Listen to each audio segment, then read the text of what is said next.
Materi yang akan saya sampaikan untuk siklus 4 ini adalah wawasan kebangsaan. Sudah terlihat ya slide-nya? Sudah terlihat materinya? Bapak Ibu? Lihat, Pak. Sudah ya? Baik, wawasan kebangsaan. Itu apa sih yang dimaksud dengan wawasan kebangsaan? Yaitu konsep cara pandang yang dilandasi akan kesadaran diri sebagai warga negara suatu negara akan diri dan lingkungannya di dalam kehidupan berbangsa dan bernegara. Jadi perlu saya sampaikan maksud dan tujuan untuk materi ini agar kita sama-sama bisa meningkatkan diri tentang cinta tanah air. Sebagaimana kita tinggal di Indonesia, kita wajib mencintai bangsa dan negara kita Indonesia. Pasti kita tidak mau ya negara kita yang sudah aman damai sekarang kembali seperti zaman penjajahan dulu. Makanya kita harus dipupuk rasa kebangsaan kita sebagai warga negara. Pasti kita tidak mau ya sebagai warga negara ada orang luar negeri itu menghina negara kita. Jadi kita sebagai warga harus bisa memupuk wawasan kebangsaan kita. Apa yang harus dilakukan untuk menjaga wawasan kebangsaan? Ini ada beberapa tips. Yang pertama, memiliki sikap yang disiplin. Jadi kalau punya sikap disiplin itu punya wawasan kebangsaan. Namanya orang disiplin pasti dia akan mengikuti aturan. Dua, mentaati peraturan yang berlaku di lingkungannya. Ya, paling kecil di tingkat RT, tingkat kelurahan, kecamatan. Nah, itu peraturan yang ada di wilayahnya itu diikuti. Itu sudah dari tingkat sekecil itulah bibit wawasan kebangsaan itu kita. Selanjutnya mampu bekerja sama dengan orang lain, dengan semua orang. Jadi menyingkirkan ego, menyingkirkan egoisme diri sendiri. Tapi mampu bekerja sama dengan orang lain. Kalau mau bekerja sama dengan orang lain, otomatis persatuan dan kesatuan akan terwujud di situ. Nah, kalau kamu nggak mau kerjasama, bagaimana bersatu? Lidi aja kalau satu, kuatnya hanya untuk nyabet aja kan, untuk nyapu nggak bisa bersih. Tapi kalau dia bersatu, banyak kotoran seperti apa, di got juga bisa bersih sama dia. Itu pentingnya persatuan. Yang keempat, menerapkan toleransi terhadap perbedaan yang ada. Jadi selama kita hidup bermasyarakat, terapkanlah toleransi. Jangan mencari perbedaan. Agama, ras, suku, bangsa, jangan. Jangan hanya bermain atau mencari teman, sahabat yang satu suku saja. Atau satu agama saja. Nah, saya nggak mau main sama dia, kenapa? Dia dari suku lain. Jangan seperti itu. Namanya persatuan dan kesatuan bangsa itu semua suku. Dari Sabang sampai Merauke. Semua harus jadi satu. Di Jakarta ini sangat banyak ya suku. Ada suku Aceh, Batak, Padang, NTT, Papua, Ambon. Nah, kalau mereka baik dan bisa dijadikan teman, ya harus kita jadikan teman. Tapi kalau mereka tidak baik, ya kita harus pilih-pilih. Kenapa? Kita bukan milih-milih teman untuk hal yang negatif, tapi memilih teman untuk hal yang positif. Contohnya itu apa? Teman yang tidak baik akan membawa kita ke penyalahgunaan narkoba salah satunya. Ya kan? Ini kalau memang baik, walaupun dari Papua sana sekalipun, kalau dia baik dan taat beribadah, ya nggak ada salahnya kita jadikan teman.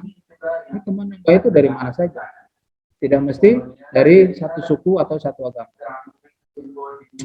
Yang kelima, mengutamakan persatuan dan membina kerukunan. Nah, makanya RT itu kan kerukunan tetangga kan gitu kan. Jadi kalau sama tetangga aja nggak rukun, bagaimana sekecamatan, bagaimana sekabupaten, bagaimana senegara. Satu RT aja nggak rukun kan gitu kan. RT-nya nyuruh korpe, gotong royong, alasannya sibuk, nggak mau bergabung dengan tetangga-tetangga yang lain. Ya, jangan seperti itu. Jadi kapan kita bisa membangun wawasan kebangsaan, wawasan cinta kerukunan kalau kita nggak mau bergaul dengan tetangga-tetangga kita. Ini pendapatmu aja lah, udah yang ada di pikiran. Yang lain juga boleh angkat tangan. Tidak Kalau yang dibatasi. Kalau yang ada di pikiran saya, kalau ada yang di pikiran saya ini kok jadi keluar wawasan kebangsaan gitu. Kalau di yang gambar pertama, di situ mungkin dia berhasil berdiri di lautan, karena di dalamnya menerapkan kebersamaan, terus toleransiannya berjalan antara satu dengan yang lainnya, kekurangan dan kelebihan menjadi satu. Jadi tidak ada kekurangan gitu istilahnya, mungkin ada tetapi dijadikan kelebihan, jadinya berjalan segalanya gitu, lancar-lancar aja gitu, jadi satu gitu. Jadi dia berhasil untuk berlayar di lautan. Tapi kalau yang gambar kedua, kemungkinan ada yang lost atau ada yang hilang, makanya dia bertenggelam ke dalam lautan. Itu kalau yang ada di pikiran aku sih. Bagus, bagus sekali ya Mbak Intan ya. Pertanyaannya sangat jawabannya sangat bagus. Di sini ada dua buah gambar. Yang pertama adalah kapal belayar. Kapal belayar ini ibaratnya negara Indonesia ini adalah sebuah kapal besar, ya, sebuah kapal besar yang di dalamnya terdiri dari beberapa ragam penumpang, ya, ada yang kelas eksekutif, ada yang kelas bisnis, ada yang kelas ekonomi kan gitu kan, sama seperti dengan warga negara Indonesia, ada yang tingkat ekonominya tinggi, kaya, ada yang tingkat menengah, ada yang rakyat jelata, ya kan gitu. Nah, kenapa kapal ini bisa tetap berlayar? Karena semua elemen penumpang dia melakukan tugasnya untuk merawat kapal ini agar bisa terus berlayar sampai ke pelabuhan tujuan. Jadi yang miskin atau yang penumpang kelas ekonomi dia tetap tenang di lingkungan ekonomi. Yang kelas bisnis tetap tenang di lingkungan bisnis. Yang kelas eksekutif dia tetap tenang. Tidak ada yang saling ekonomi ngereseh atau meributkan ke bisnis atau yang bisnis meributkan ke eksekutif sehingga terjadi kekacauan di dalamnya, tidak ada. Semuanya hidup tenang, penumpang tenang sehingga kapal akan berlayar sampai tujuan. Sedangkan yang kapal yang bawah, kenapa sampai tenggelam? Karena mungkin yang kelas eksekutif di atas dia tidak akan merasakan kesulitan yang kelas ekonomi di bawah. Yang kelas ekonomi di bawah pasti akan merasakan namanya dek kapal yang di bawah itu sudah sumpek, panas, dekat kamar mesin, berisik kan gitu kan. Nah, kadang-kadang karena panasnya dia mencari kegiatan sendiri, solusi sendiri, dilubangilah dinding kapal. Supaya apa? Supaya dia mikir bisa dapat udara biar bisa nyaman.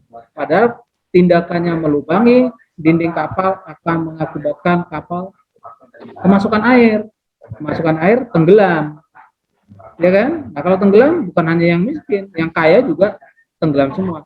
Nah ini artinya apa? Kalau di wawasan Nusantara di negara Indonesia, kita yang di bawah ini, yang kita tidak punya ekonomi yang kuat, tidak seperti orang-orang kaya, ya kita tidak usah mengambil suatu tindakan-tindakan yang bisa menghancurkan negara kita. Contohnya apa?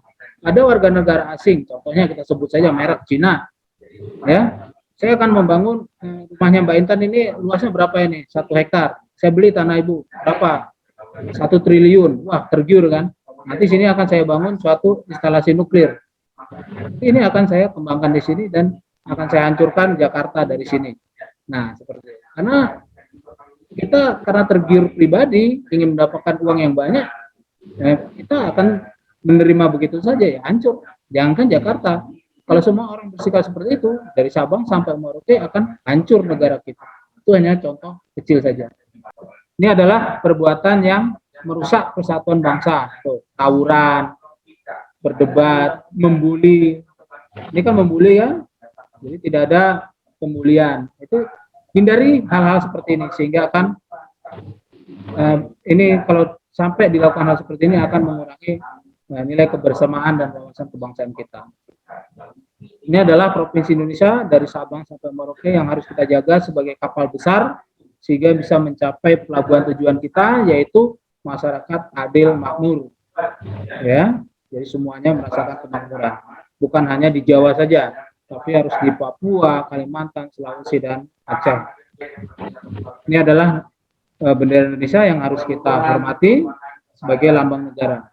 Ini adalah Pancasila, lambang negara. Setiap bulu, setiap helai bulu itu ada filosofinya. Oke, sekian. Terima kasih materi kita di siklus keempat. Ada yang mau ditanyakan? Ada yang mau ditanyakan nggak? Tidak, Pak. Waktu kita tinggal 5 menit lagi. Saya kira di sini mungkin Nggak ada Pak, nggak ada. cukup ya, Bapak Ibu. Baik, saya kira gitu aja Bu Dia ya. Desi, Pak. Terima kasih untuk rekan-rekan peserta didik. Mohon maaf atas waktunya. Terima kasih sudah mengikuti materi saya. Mohon maaf bila ada sesuatu hal yang kurang berkenan di hati, baik peserta didik maupun ibu-ibu tutor di sini. Saya mengucapkan terima kasih banyak. Saya cukupkan.